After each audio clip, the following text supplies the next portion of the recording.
na mundong ito para sa atin.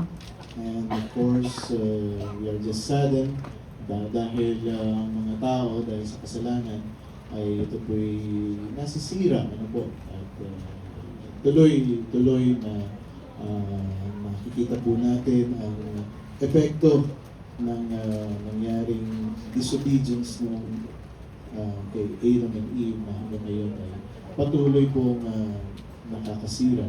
But again, still how great God's art. So napaganda po na mapaalalahan po tayo na ang mundo po ito ay binigay sa atin para, ayusin, para alagaan. At of course, maraming mga pangyayari sa buhay na hindi po natin kontrolado.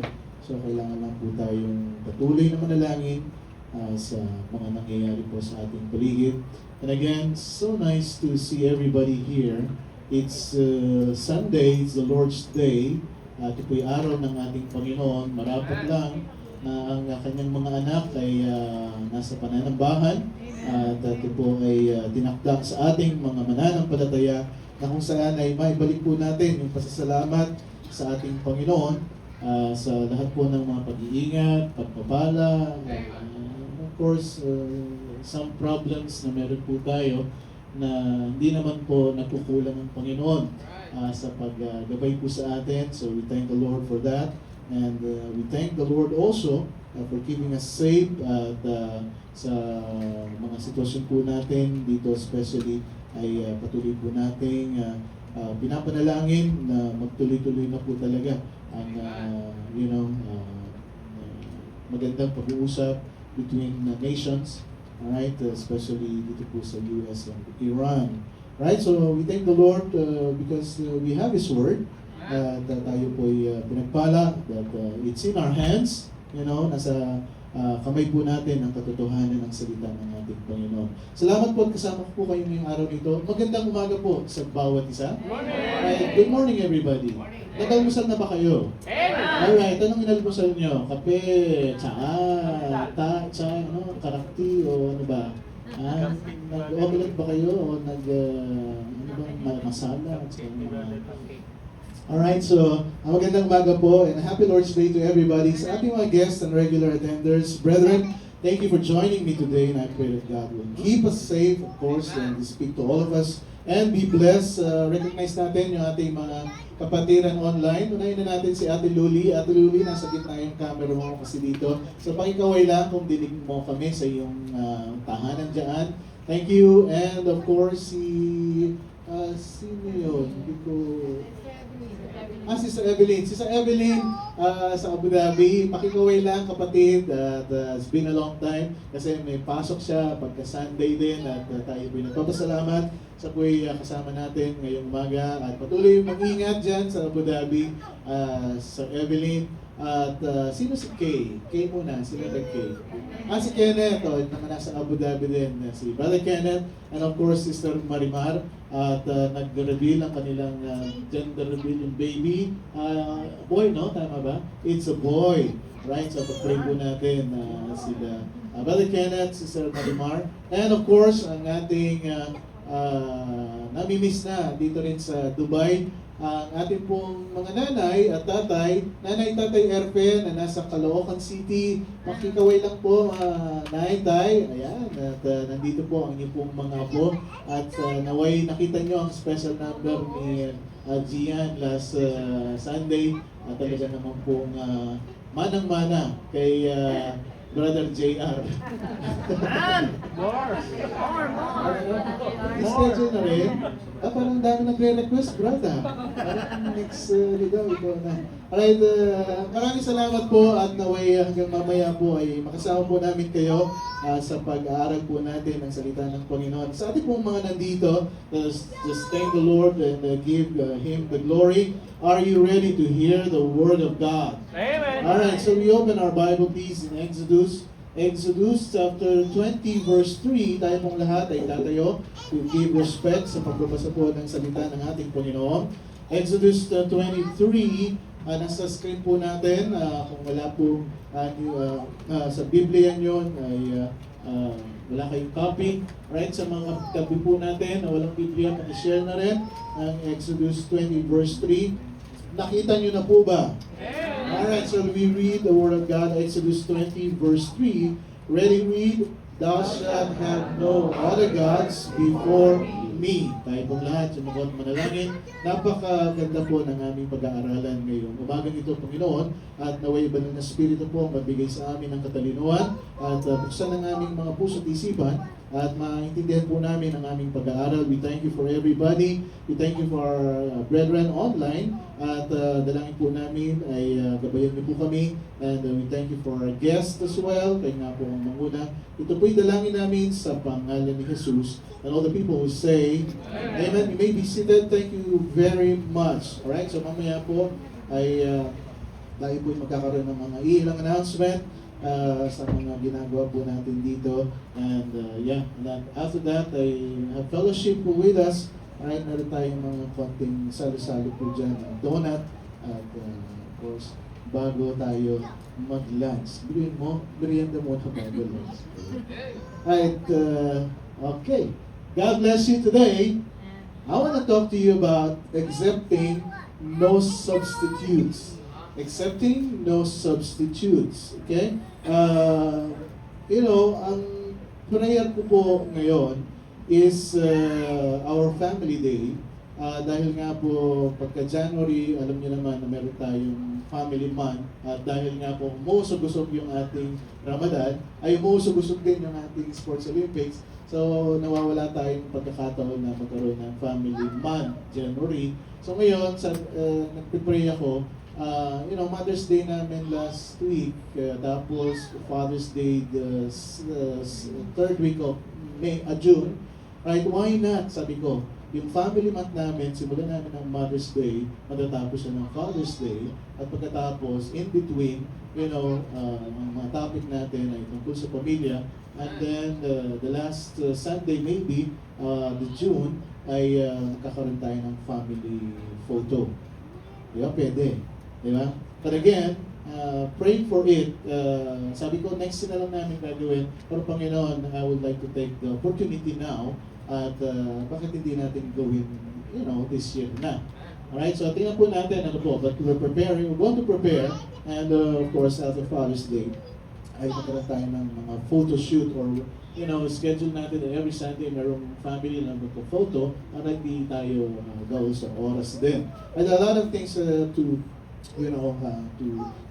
prepare at tulungan niyo po ako at panalangin kung ano po yung mga gagawin po natin dito. Ano po? Alright, that's not our message today, but this is now. Well, mga kapatid, one thing that the Jews, the Muslims, and the Christians will all agree upon is the Ten Commandments. Alright, kung mag-agree kasi, alam naman nila yan, even the Muslims ay aware sila na sa mga utos ng ating Panginoon. Everybody accepts that these are what God wants us to live by. Right? And may I read to you our context for today. That's in Exodus 20 verse 3 to 6. Ang sabi po ng Biblia, "Thou shalt have no other gods before me." Verse 4, "Thou shalt not make unto thee any graven image, or any likeness of anything that is in heavens above, or heaven above, or that is in the earth beneath, or that is in the water under the earth. Thou shalt not bow down thyself to them, nor serve them, for I, the Lord, thy God, am a jealous God, visiting the iniquity of the fathers upon the children, unto the third and fourth generation of them that hate me, and shewing mercy unto thousands of them that love me and keep my commandments." Pansinin natin mga kapatid. Exodus 20 verses 4 and 5 in particular simply says, "You shall not make any other gods or any idols. You must never bow down to them.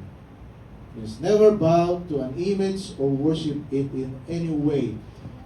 Here, mga kapatid, as we read the second commandment, it says two things. Ito pong mga verses na nabasa po natin. Dalawang bagay ang sinasabi po sa atin dito.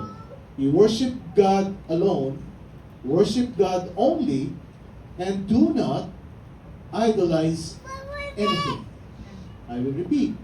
Ito pong pangalawang utos in the Ten Commandments na ating pong nabasa sa Exodus ay sambahin mo lamang ang Diyos, siya lamang, at walang iba, at huwag kang mag-idolize ng kahit na anong bagay. And not idolize anything really is accepting no substitution.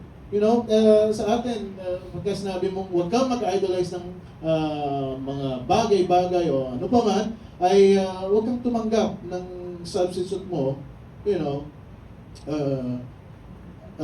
liban sa ating Panginoon. So accepting no substitute here means do not take anything, anybody, or anybody for place of another. You know, it's really having no other. It is committed all through. Yung commitment mo sa Panginoon ay habang buhay po yan. Hindi nagbabago. It's unchangeable. Yeah, no matter what. Kahit na anong sitwasyon po natin sa buhay, kahit na anong magkaroon tayo ng mga pagpapala at tayo may dalhin sa ibang lugar, yung iyong commitment sa Panginoon, hindi po yan nagbabago. Do not idolize anything. And to understand it clearly, mga kapatid, first of all, let me define what an idol is to you. An idol is anything that takes the focus of God. You know, pagka na-off yung focus mo na sa Panginoon, anything that takes that focus of God and puts it on something else, that's what you call an idol. Material man po yan, or immaterial. That's an idol. In other words, when anything is first in your life that is not God, it's an idol. Ang mas nauuna pa kaysa sa ating Panginoon in your life, that's becoming, that is an idol. Even if it is good. Kahit na sabihin natin, mabuti naman ito, pastor eh. No, ang pinag-usapan po natin dito, mabuti, pero sinong nangunguna? Sino yung una sa buhay mo? You know, what does it mean to idolize? Ano bang ibig sabihin pagka sinabi natin idolize? In this sense, it means to value something more than God. Mas pinahalagaan mo ito kaysa sa Diyos na kailangan mong paglingkuran. You know, some people park their idols in their garage. You know, some people dock their idols at Yas Marina. Some people put their idols in their safe deposit boxes. You know, others, they wear their idols on their clothing. Some people rely more on their human intellectual philosophies, you know, values all these things more than God. You know, people are just too proud to proclaim what they are committed to. Pinagmamalaki pa natin na kung saan, you know, ito ako eh. Truly, it's interesting, ano po, how archaeologists tells us in every culture throughout history, you know, there have been idols. You know, kahit saan magpunta, mapa Southeast Asia, you know, meron silang mga Buddha, meron silang mga ganito, meron silang statues, meron silang little gods, meron silang goddesses. At yan po'y mababasa po natin sa ating mga history books. You know, there is the desire of man, for some reason, to turn objects of people or things into objects of worship. At ang nangyayari pa, at nakakalungkot pa itong mga bagay pong ito, ang, you know, gagawin po nating mahalaga at we value them and make it our God. God says, do not do that. Sabi ng Panginoon, wag mong gagawin yun. Do not even bow down to them. Now, ni ikaw ay bow down sa kanila. You know, when you're bowing down, you are giving your control to them. Do not even bow down to them. In Bible times, there were three primary idols. There was Baal. Si Baal, who was the god of immorality. You know, there is Mammon, who was the god of money. And there was Molech, who was the god of violence. You know, although we may not have all those metal idols today, alternatively, people pay billions of dollars, you know, pay billions of money to make movies showcasing immorality, showcasing violence, and showing money acquisition. Unfortunately, mga kapatid, it sells. Ito po yung nabibenta. And people, you know, buy it. And even Christians, they buy it. Binibili nila. And they watch it. And easily, you know, after watching it, they adopt it in their lives. And nothing had changed. It's still the same things. In those days, their idols were made of stone, brick, rock, clay, wood, or metal. Only today, mga kapatid, you know, we have all these mental images. Mental images, not metal images. Nowadays, people never realize, you know, but we have in our homes a shrine. Na sa ating mismong tahanan, meron tayong shrine that if you will not be smart enough to care about, can be a thing that can become an idol in our lives. Obviously, marami sa atin, agaw oras na sa atin ang mga idols na ito. You know, agaw oras na ang panonood natin ng TV, ang panonood natin ng internet, social media. All of us are not exempted here, you know. Everybody's doing it. Diba? Pag-isip pa lang natin, andyan na. Andyan na si Little Box with Black Mirror. Wala na tayong ginawa, kundi it's only in our fingertip. You know, alam niyo ba ang Netflix? Kung bakit merong Netflix? Diba? Trivia lang yun. Alam niyo yung panahon ni Brother Julius? Diba? Yung pagka gusto mong magrenta ng CD, DVD, VHS, tama. VHS, tama? VHS. Diba? Ang gagawin mo, talagang pupunta ka pa, sasadyain mo sa mga, ano ba yung sikat na paupanganon? Video CD. Tama, Video CD, diba? Ang dami yan sa Maynila, diba? Video CD, nasa kanto-kanto. Diba? Yan ang sabi ng isa, ano parang hindi ka na pupunta sa Video CD, hindi ka na magpipirma, magbibigay ng ID. Diba? Tama, tubuha ka ng VHS or CD or anything. Gawa na lang natin ng Netflix. Di ba? Netflix. Kaya po, lahat ng mga Netflix na makikita mo, even yung mga lumang mga pinapanood yung mga Korean telenovela, yung mga drama sa Pilipinas, di ba? Makikita mo na di ba? Kasi naging library na siya. At tayo naman, of course, magkano lang naman ang monthly mo. Di ba? Nasa 40 dirhams lang ka dito. 71 na. Nasa 70 plus na. Alright, so ibig sabihin na kung titignan mo, nakakamenos ka pa rin kasi naman pupunta, magta-tricycle ka, punta ka sa Video City, kahit na umuulan, magpapayong ka, para makuha mo tapos after 2 days, kailangan ibalik mo. Dahil magpe-penalty ka. Tama ba? So yun yung mga panahon po nila. Alright, but again, mga kapatid, ano po? You know, many people nowadays, hagaw oras.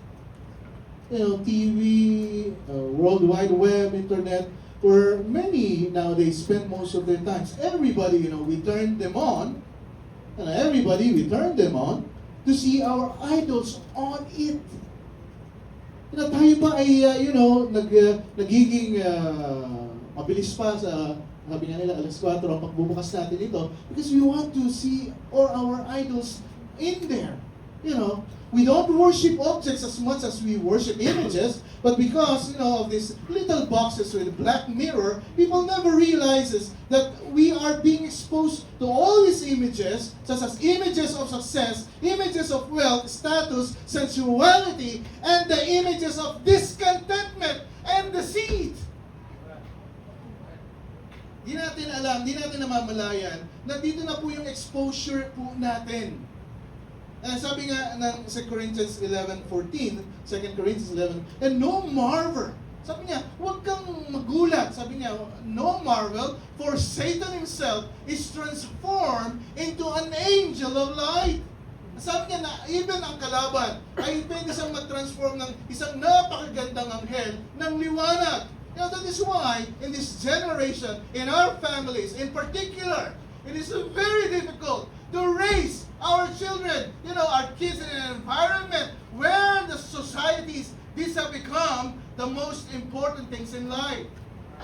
Kaya ngayon, nahihirapan tayo because, these children na meron po tayo, ay ang pagkakalam nila, ito na yung mahalaga sa buhay ngayon eh. Itong mga gadgets natin, itong high technology society na ito. I mean, our children are not even aware of it. Even yung ating mga anak ay hindi aware that there is this kind of being abused. Knowing what affects their mental and thought capacity. They abuse their own selves. They are unaware what all these gadgets meant in their hands. Alam lang nila, browsing is nothing wrong. Browse all day, browse all night. And we thought, really, that even us, na tayo pong mga magulang na nagagawa din po natin ito, that there's nothing wrong in browsing. That we spend the whole day and night browsing the internet and our social media, everywhere, all the time, na kahit worship service na, you are hooked pa rin sa pag-browse. Hey, John. Amen. And while you are trying to say no, there are other values that are more important. Other thing, wala namang masama talaga, wala namang talagang masama, wala namang talagang masama, pastor, ang manood ng TV at mag-browse ng internet 24 hours a day. Others will even reiterate, pastor, sa aming bahay, we are teaching even our kids, the disadvantages of these idols. See, brethren, unawareness really is blinding. Ang hindi po natin pagiging aware, ito po yung nakakagulat. Unawareness just means ignorance. Kapag hindi ka aware, ito lang ibig sabihin na, kasi hindi natin alam na. And what does the Bible says about ignorance is this. Ignorance is the lack of knowledge or understanding. Kulang sa kaalaman at kulang sa pang-unawa. Ignorant people are either unaware or uninformed, and sometimes we are ignorant because we did not know there was a need to learn something. At dahil nga po ang mentality ng mga kabataan, ng henerasyon po ngayon, that even us, nakakasama po tayo, there's nothing wrong. And we need not to learn something about this. And other times we are ignorant because we have chosen not to learn something we need to know. At minsan panahirapan tayo mismo ay umayaw na tayo po'y matuto. In Isaiah 4:6, the Lord says, Isaiah 4:6, my people are destroyed for lack of knowledge. So when we say, my people, itong aking mga anak, itong mga Kristiyano, itong mga mananampalataya, sila ay nasisira because of lack of knowledge. Ano sabi niya? Why? Because thou hast rejected knowledge. Because you rejected the Word of God. I will also reject thee. Thou shalt not be no priest to me. Even you represent me, I will not allow it. Not going to be my representative, saying thou hast forgotten the law of thy God. You forget God's word. And I will also forget thy children. Hindi lang ikaw ang nakalimutan, even your children. Ganun po kalaki ang epekto nito.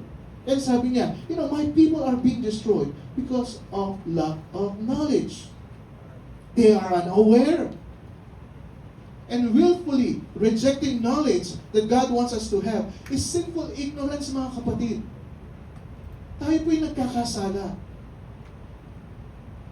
While unintentional ignorance about earthly topics is understandable, hindi ko naman kasi alam yan, hindi ko naman narinig yan. Worldly topic and earthly topics, that's fine. Pero mga kapatid, intentional ignorance about spiritual matters. Tayo pong mga mananampalataya, wala po tayong dahilan na hindi po natin malaman ang kalooban ng ating Panginoon sa ating buhay. Wala, pagkaharap mo sa Panginoon, hindi niya sasabihin sa iyo na, anong dahilan mo? Let us open our Bible, please, in Romans 1:18-23. Hindi ko po nilagay dyan because I want you to open your Bible, please, in Romans chapter 1, verses 13-23. Tignan po natin kung ano sinasabi ng Biblia. Romans 1:13-23. Sundan niyo po ako habang binabasa ko. Romans 1:13, the Bible says, "Now, I would not have you ignorant, brethren." Sabi niya, ayoko kayo yung mag-ignorante, brethren, that oftentimes I purpose to come unto you, but what let hitherto, that I might have some fruit among you also, even as among other Gentiles. Sabi niya, maging aware kayo. Sabi ni Pablo sa kanila, I'm a debtor both to the Greeks and to the barbarians, both to the wise and to the unwise. So as much as as in me is, I am ready to preach the gospel to you that are at Rome also. Bakit sabi niya, whenever I preach the gospel, I am not ashamed. For I am not ashamed of the gospel of Christ, for it is the power of God unto salvation to everyone that believeth, to the Jew first, and also to the Greek. Ang pananampalatayang meron ka ay hindi sa iyang iyan. That's what he's saying there. For therein is the righteousness of God revealed from faith to faith, as it is written. Ang isang ligtas na tao shall live by faith. The just shall live by faith. For the wrath of God is revealed from heaven. Ang galit ng Panginoon ay ito po'y nare-reveal sa langit against all ungodliness and all unrighteousness of men who hold the truth in unrighteousness. Alam niyo po, nalaman natin ang katotohanan, pero pagka hindi natin ito pinamuhay, ang sabi ng Biblia, ang galit ng Panginoon ay nandiyan. Wala tayong dahilan. Because that which may be known of God is manifest in them, for God hath shewed it unto them. Ito yung napag-aaralan na natin. Ito yung nabasa na natin. Ito yung narinig natin sa preaching. At ito yung napag-aaralan nyo even in your Bible reading, your quiet time. Sabi niya, verse 20, "For the invisible things of Him from the creation of the world are clearly seen, being understood by the things that are made, even His eternal power and Godhead, so that they are without excuse." Verse 21, "Because that, when they knew God, they glorified Him not as God." A very, very strong statement here. Nakilala mo ang Diyos. Pero, hindi mo siya nabibigyan ng kalulatian. Ano sabi nila? Ni magpasalamat. Hindi sila marunong magpasalamat. But became, sabi nila, vain in their imaginations, and their foolish heart was darkened. Alam mo, napakahirap paliwanagan ng isang tao na kung saan ang kanyang pag-iisip, in their imagination, it is vain already. And he's got a heart of a foolish heart. Kasi yan po'y nababalutan ng kadiliman. Ano sabi nila? They profess themselves to be wise. Alam mo, sa dami ng aking napanood, sa aking dami ng na-expose na ako dito sa World Wide Web na ito, daming impormasyon sa akin, ang sabi na, I profess to be wise. Ano sabi nila? They profess themselves as wise, they became fools. Dahil sa daming nalalaman ngayon ng tao, sabi nila, ang Biblia ay 19 kopong-kopong lang yan. Ito nga, internet, lahat ng information. May mga AI na nga, mag-type ka lang ng isang word, lalabas na lahat yan at ibibigay sa iyo ang impormasyon and everything. Sino ang hindi matalino dito? Sabi ng Biblia, you profess you are wise, but you became fools. Kaya sabi niya, and change, ano sabi niya? At pinalitan mo na ang glory ng isang uncorruptible God into an image made by like to a corruptible man. Akala natin ngayon, ang Diyos na kung saan ay hindi nasisira, ay parang tao, na taong simple tao lamang, na ito'y nasisira. At ang ginagawa po natin, nilelevel po natin yung katalinuhan ng ating Diyos sa ating mga tao. Akala natin, niloloko tayo ni Pastor, akala natin, niloloko natin yung mga pinag-aaralan po natin dito. But the truth is, because of my exposure to this, informative, AI and everything, at ang sinasabi natin, mas matalino ako kaysa sa Diyos. Change the glory of uncorruptible God into an image like the corruptible man, to birds and four-footed beasts and creeping things. Wherefore, ang sabi niya, God also gave them up to uncleanness through the lust of their own hearts, to dishonor their own bodies between themselves. Alam mo, ito nga po yung magiging mangyayari dito eh. Pagka yung heart mo ay darkened and, kamangmangan po natin ay nandoon na. Sabi ng Panginoon, wala na akong pwedeng gawin. Bahala ka na dyan. To the lust of their own hearts, to dishonor their own bodies between themselves. Ano sabi niya? Pinalitan mo yung katotohanan ng Panginoon. You change the truth of God into a lie. Nabubuhay ka na ngayon sa kasinungalingan. Hindi na sa katotohanan. And worship and serve the Creator more than the Creator who is blessed forever. Amen.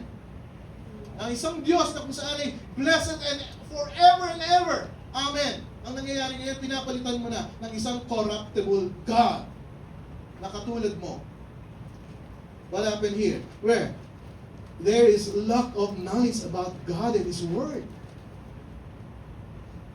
Kulang sa kalaman tungkol sa Diyos at sa salita niya. There is an awareness. There is ignorance. Really, the Bible makes a distinction between ignorance and innocence. We do not have to be ignorant of the fact of sin. In fact, we can be highly informed about sin yet remain innocent of it. Awareness, mga kapatid at mga minamahal, ang kailangan. My people are destroyed for lack of knowledge. My people are destroyed because they are unaware. Because they are ignorant. Singles and adults. Ephesians 5:11. Ano sabi niya? And have no fellowship with the unfruitful works of darkness, but rather reprove sin. Ano sabi niya? Huwag kang makipamato. Huwag ka na pumunta dyan. Alam mo, matetempt ka dyan. Huwag ka na pumunta dyan. You know those people, kailangan hindi mo sila sasamahan. Huwag mo na silang samahan pa. Huwag ka nang pumunta doon. And have no fellowship with the unfruitful works of darkness, but rather reprove them. For it is a shame even to speak of those things which are done of them in secret. Lalo mapag-usapan, sinishare mo pa sa iba, ganito, yung mga ganito, sabi niya, it's a shame. Napag-usapan pa yan. Having nothing to do with the fruitful deeds of darkness, but rather expose them. Ibig sabihin, this is a red light for me. In Matthew 10:16, behold, I send you forth as a sheep in the midst of wolves. You see, itong talagang tinuturo sa atin ng Panginoon. Dito sa mundo ito, sabi niya, I'm going to send you as a sheep. Isang mahamong tupa. In the midst of wolves. Alam niyo yung mga wolves? Ito po yung mga talagang kakainin ka, talagang kontrolin ka, ikakornerin ka, and everything. Hanggang ibigay mo yung control sa kanila. Therefore, sabi niya, be wise as a serpent. Maging matalino na parang ngahas, napakabilis na umalis, and harmless as dogs. To effectively fight the spiritual battle, we must know something how our enemy functions. Ano sabi ng 2 Corinthians 2:11? Lest Satan should get an advantage of you. Mahirap, sabi ko nga po sa inyo, mabuhay sa mundo ito. Especially pagka sinasabi natin, I'm just browsing, Nothing wrong with browsing. That's nothing wrong, pa. Kaya hindi natin namamalayan, lahat na po ng ating napapanood ngayon, na-adapt na po natin sa ating buhay. Lest Satan should get advantage of you. Di ba? Yan ang binabrowse mo. Okay. Di ba? Yung internet ngayon, ito yung binrowse mo, lahat ng mga similar na mga video ay pupunta rin doon sa link na yun. Ganon katindi. You know, ano sabi niya? Lest Satan should get advantage of you, of us, for we are not ignorant of his devices. You know, kung talagang matalino kang Kristiyano, you are really a wise Christian. You know, you are really, you know that you are not ignorant of his devices. That's why believers are encouraged to be knowledgeable about the Word of God, so that we would not be outwitted by Satan. You know, one of Satan's basic tactics is to keep people ignorant. Di niyo ba alam yun? 2 Corinthians 4:4, in whom the God of this world hath blinded the minds of them which believe not. Oh, there's nothing wrong in browsing, you know, there's nothing wrong in spending a lot of time on my gadgets and everything. Ano sabi niya? Lest the light of the glorious gospel of Christ, who is the image of God, should shine unto you. Should shine unto them. You know, sabi ko, Panginoon, I don't know what to preach this week. Sabi ko, give me a message really that will help us. You know, after Mother's Day, bilang pastor po, ay hindi naman, ito gusto kong i-preach ko na to. You know, but again, there are times na minsan, even yung mga PowerPoint team, pastor, kung saan na po yung message, na outline everything because I'm going to do it. Sabi ko sa kanila, you know, hindi naman din ganun kadali ang ikaw ay prepare ng isang mensahe.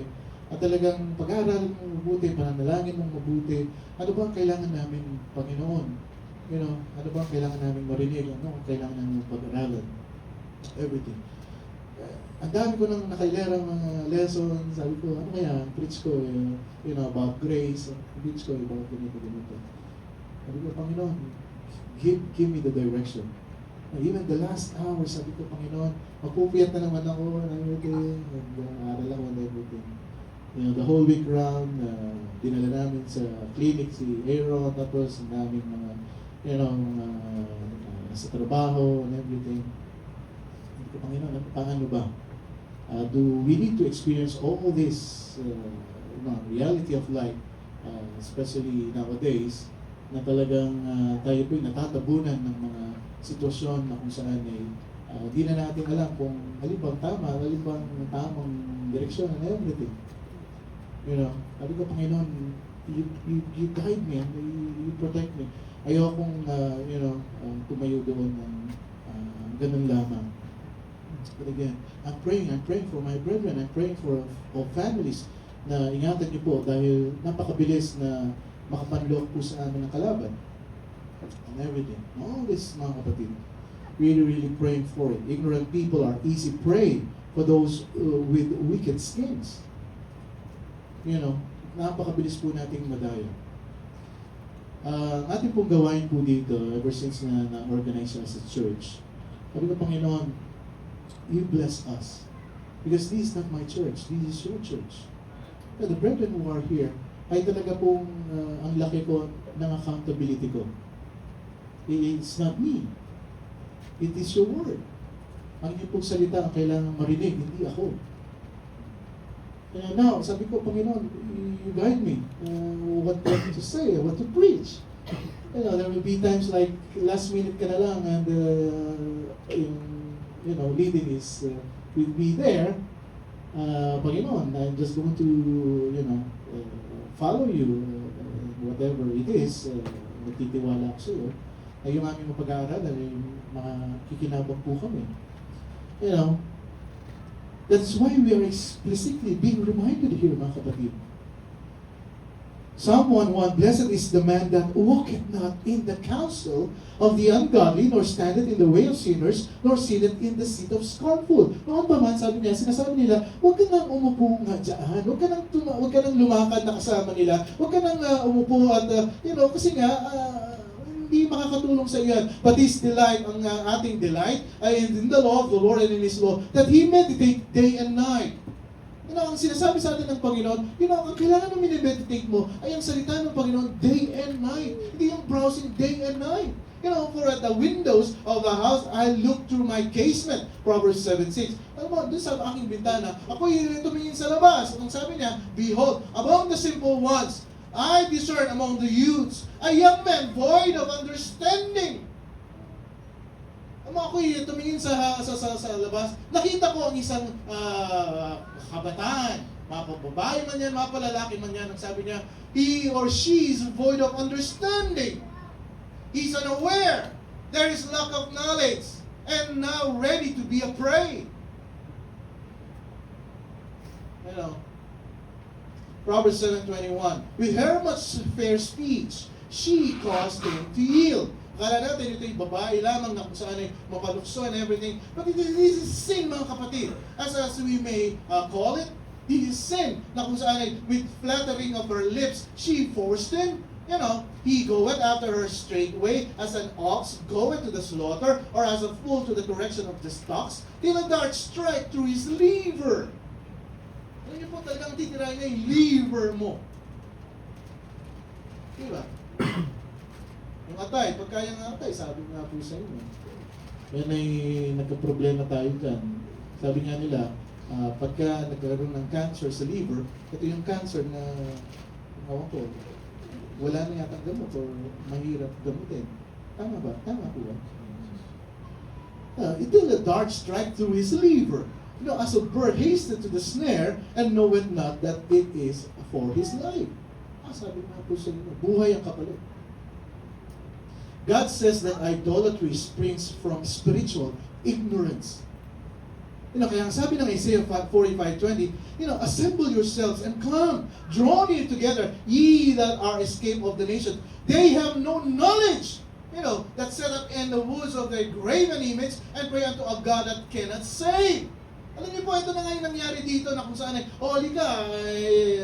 nag-iisa lang naman si pastor, or ilan lang yung mga Kristiyano na yan, tayo napakadami dito, tayo lahat naka-Netflix and everything, and tayo po ay nakasunod sa henerasyon na kung saan ito ang technology ngayon and everything, tayo, kayo magsama-sama. Ang sabi ng Biblia, they have no knowledge that set up the wood of their graven image. Ignorant are those who carry about idols of wood, who pray to gods that cannot save. Wala nga po tayong pwedeng idahilan. Ignorance of the true God is unjustifiable. Wala kang pwedeng idahilan sa harapan ng Panginoon because the knowledge of God's existence and power is available all around us. Pinapakita na ng Panginoon ang kanyang kapangyarihan sa ating paligid. Kaya hindi mo pwedeng sabihin, hindi ko naman nakita ang kalooban ng Panginoon, hindi ko naman narinig, hindi ko naman, nabasa o hindi ko naman napag-aralan yan. But again, mga kapatid, wala pong aksidente na tayo magkakasama dito because God is teaching us His will. Amen. His word to us. Romans 1:18, for the wrath of God is revealed from heaven against all ungodliness and unrighteousness of men who hold the truth in unrighteousness. People who substitute false gods instead of pursuing the real God are sinfully ignorant. Ingat lang. Maging matalim. Deuteronomy chapter 4. Ano sabi niya? Lest ye corrupt yourselves. Ano sabi niya? Sa panahon ngayon, napakabilis na makorrupt ng mga tao, especially mga mananampalataya. Lest ye corrupt yourselves and make you a graven image. Sabi niya, gagawa ka na, mental image. This is my God, this is my idol. In my mental image, the similitude of any figure, the likeness of male and female, the likeness of any beast that is on the earth, the likeness of any winged fowl that flieth in the air, the likeness of anything that creepeth on the ground, and the likeness of any fish that is in the wells beneath the earth. Ang ginagawa pa po natin, ito pong mga images na ito, nilalagay sa atin ng mga clothing po natin. Ito yan eh. In ka kasi pagka meron kang ganitong printed shirt. Pagka meron kang ganitong, nasa uso ka and everything, you're in. Unless thou lift up thine eyes unto heaven, and when thou seest the sun and the moon and the stars, even all the hosts of heaven, shouldest be driven to worship them and serve them which the Lord thy God hath divided unto all nations under the whole heaven. Hindi mo ba alam na ito yung mga naging dahilan kung bakit nagkaroon ng mga division na ganyan? Hindi pagkakaintindihan. Bakit? May kanya-kanya tayong mental image na dala-dala. Why is idol worship such a powerful temptation? Bakit nga ba ang idol worship such a powerful temptation? Ultimately, the answer there is sin. Just like that. Kasalanan. It is the sin nature of man that causes us to worship modern idols. All of which are in reality forms of self-worship. You know, we have to teach our children about sin, mga kapatid. Kung hindi po nila maintindihan ang kasalanan, na napakabilis po nilang patayin. The temptation to worship ourselves in various ways is a powerful temptation indeed. But even ourselves, no, walang makakaturo sa akin. Walang makakasabing sa akin. Because what's happening now, you know, wala naman akong ginagawang masama. Nagbabrowse lang naman. You know, even then, resisting the worship of idols is a lifelong battle that is part of the Christian life. You know, Ephesians 6:11. We put on the whole armor of God that ye may be able to stand against the wiles of the devil. You know, kasama po lahat yan, ang salita ng Panginoon, ang pagpupuri sa Kanya, it's the whole armor of God. Katotohanan niya, that ye may be able to stand against the wiles of the devil. Well, 1 Timothy 6:12, fight the good fight of faith, lay hold on eternal life, whereunto thou art also called, and hast professed a good profession before many witnesses. You know, this is a good fight. Sa lahat ng laban na meron po tayo, this faith na meron po tayo, this is a good fight of faith. Ipaglalaban po natin ito. Dahil ito yung mabuting laban. 2 Timothy 2:3, thou therefore endure hardness as a good soldier of Jesus Christ. God says, for your own good, do not idolize anything or anyone. You know why? Idols will disappoint you. Ano sabi ng Jeremiah 10:14? Every man is brutish in his knowledge. Every founder is confounded by the graven image. For his molten image is falsehood, and there is no there's no breath in them. It will disappoint you. They are lifeless. You know, they are these idols are disillusioned. They are deceived. They are blind. They are false and lifeless. Madidisappoint ka lang dyan sa idol na ginagawa mo dyan. 1 Corinthians 8:4, as concerning therefore the eating of those things that are offered in sacrifice unto idols, we know that an idol is what? It's nothing in this world. Ang sabi niya, ang idol na yan, it's nothing in this world. Wala siyang kwenta, wala siyang buhay, wala siyang, walang kabuluhan. You know, because there are a lot of people, natatakot sila sa idol. Natatakot sila dun sa mga idols na meron silang mental, kasi pagka hindi mo ginawa ito, mas natatakot sila. Ang sabi nga ng Biblia, we know that an idol, a mental idol, is nothing in this world, and that there is none other God but one. The gods they have made, these idols are false and lifeless. Idols always promise more than they can deliver. You know, sabi ng mga napapanood po natin, wear our label. Isuot mo yung label namin and you'll be popular.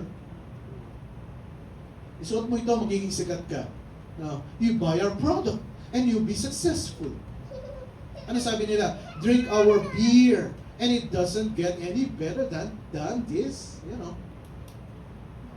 Buy our toothpaste and you'll have sex appeal. Diba? They are always promising more than they can deliver. The problem is when they do not deliver what they promise, it creates disappointment. Kala ko ba, puputi yung aking mga ngipin. Ba't hanggang ngayon ay kulay brown pa rin? I will disappoint you. And truly, anytime you put any person, anything, any product in the place of God, you are going to be disappointed. Number 2, idols will dominate you. Isaiah 53 verse 6, all we like him have gone astray. We have turned everyone to his own way. Ang nagdodominate na po sa atin ngayon ay hindi ang ating Panginoon, kundi ang nagdodominate sa atin ngayon, yung idol natin. And the Lord has laid on him the iniquity of us all. 2 Peter 2:15, we have forsaken the right way and are gone astray, following the way of Balaam, the son of Bosor, who loved the ways of unrighteousness. Mga kapatid, idols will end up controlling your life. Magkocontrol po dyan sa inyo ay yung idol na gusto, it dominates you. Understand, before you knew Christ, you were controlled by dead idols who always led you astray. There are 2 inevitable effects when you love something more than God. It will begin to control you. Sana magkocontrol sa iyo. Kahit ayaw mo na, itutulak ka pa rin na gagawin mo yan. When something takes place in your life that ought to be where God is, will lead you astray and lose your perspective. Kaya nga po yung pag-iisip natin ngayon, iba na. Sabi natin, ang isip ko ngayon ay isip AI. Yeah? Ang isip natin ngayon ay isip modern technology. Or we like sleep have gone astray. Ang nangyayari pa, nagkakaroon ka ng codependency. That's what I call idolatry. It's making that person his God and her God. Lastly, for today, idols will deform you. Idols will deform you. Psalm 115 verse 8, they that make them are like unto them. So is everyone that trusted in them. Idols will deform you. They will make you like them. Disillusion. They will warp you. You will lose your uniqueness that God gave you. Because you become like what you value most. Those who make idols become like them, and so will those who trust in them. Nakala natin we shape an idol, but it ends up shaping us. Hindi natin naman malaya. Ala natin, tayo magkocontrol sa idol niyo. But the truth is, unti-unti, tayo po ang sinishape niya. Katulad niya. I'll end up our message today in Matthew 19:16.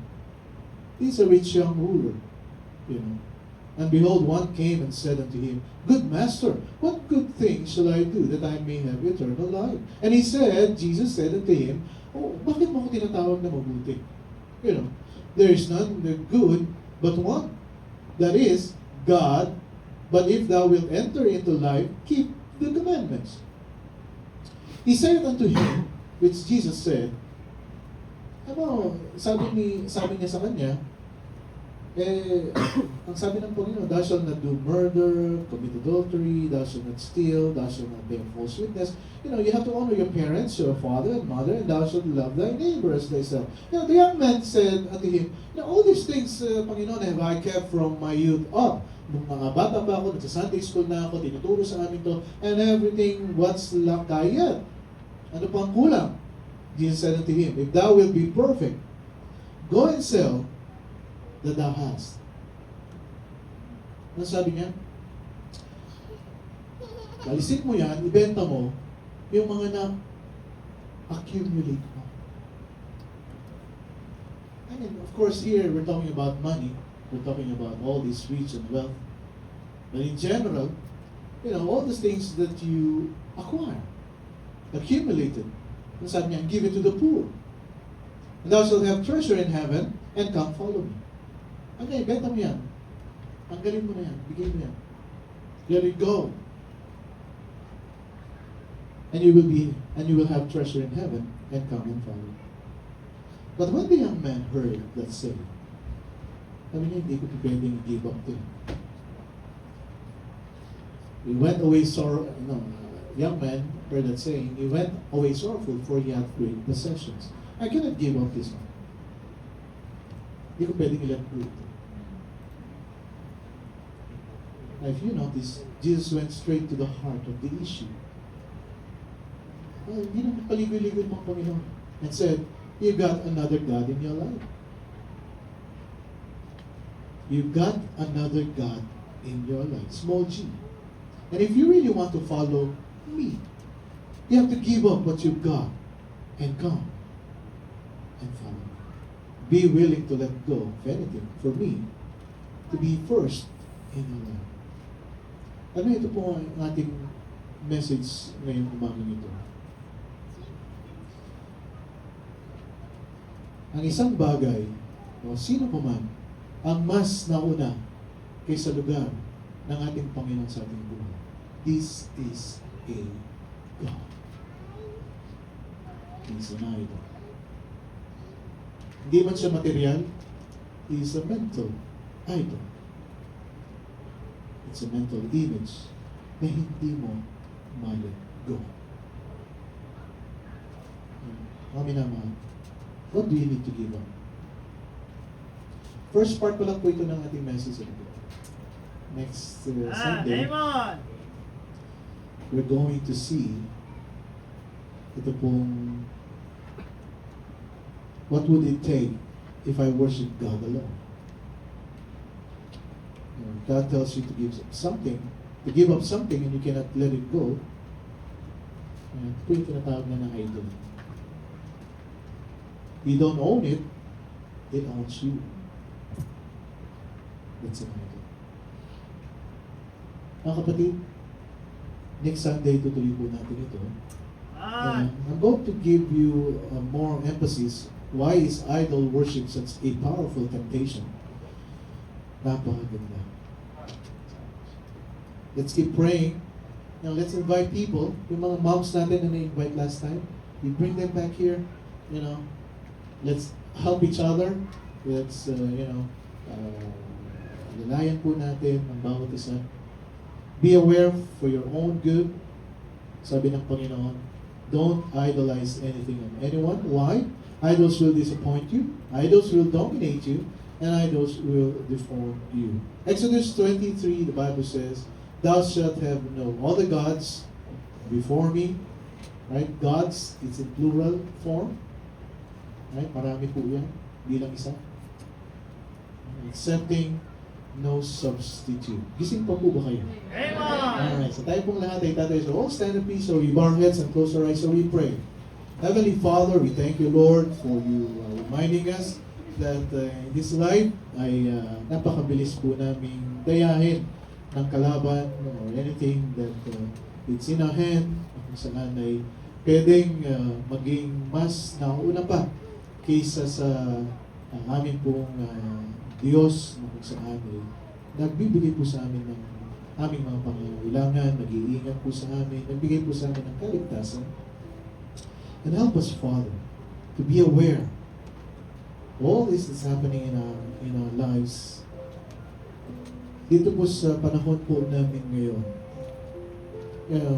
talagang gina-justify na po yung kalikuhan. At sinasabi nilang batas na, okay na, legal na ito, and everything. At kami naman po, bilang mga tao sa mundong ito, ay napakabilis. Nabilhin po ang mga bagay na ito. Nakakalungkot din dahil di lang po namin nabibili ito, ito po'y nailalagay po namin sa aming buhay. This is a time for us, Lord, to realize that we are being, say, informed ng mga bagay na kung saan nagpapalayo po sa inyong kalooban sa amin. You see, it's normal because everybody's doing it. But the truth is, it's against your will. It's against your will. Mahirap po yun. Mahirap. But we are thankful because we have your word in our hands. At pwede po namin gamitin para magabayan po kami sa buhay po namin. Mga kapatid, God spoke to your heart. Maybe it's not a physical or material idol. Nakala natin yun lang ang idol. But in fact, it's already mental. In our minds. Ito na po yung ginagawa nating dahilan sa harapan ng Panginoon. Para ma-justify na hindi po tayo nakakapaglingkod ng mabuti sa Kanya. At nilelevel po natin ang katalinoan ng Panginoon sa katalinoan po natin. The Bible says, that's nothing. Wala pong idudulog na kagandahan po sa ating buhay. Mga kapatid, this is the time for us to search our hearts. Check our hearts. When you come to God, lumapit ka sa Panginoon. And you tell Him, Lord,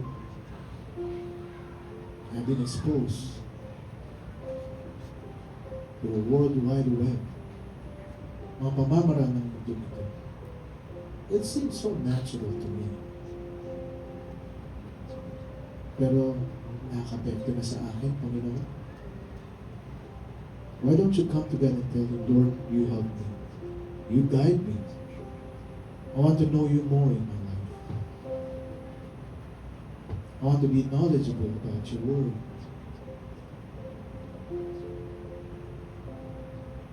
Kapatid, God has spoken to you. You speak to Him. Kausapin mo. Sa aming mga guests, kung sino man po dito sa ating kalagitnaan, hindi niyo po alam, nakasigurado sa langit ang punta niyo pagka nawala kayo sa mundo nito. Now you can tell to our brethren, may mga brethren po tayong lalapit din po sa inyo. Para kayo po ay manalangin, buksan mo yung puso, tanggapin niyo si Kristo bilang sarili ng Diyos. As the Bible says, once you receive Christ in your heart, repent of your sins.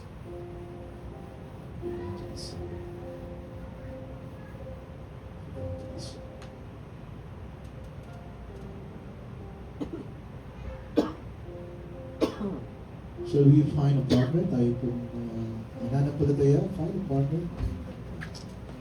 Pray for each other.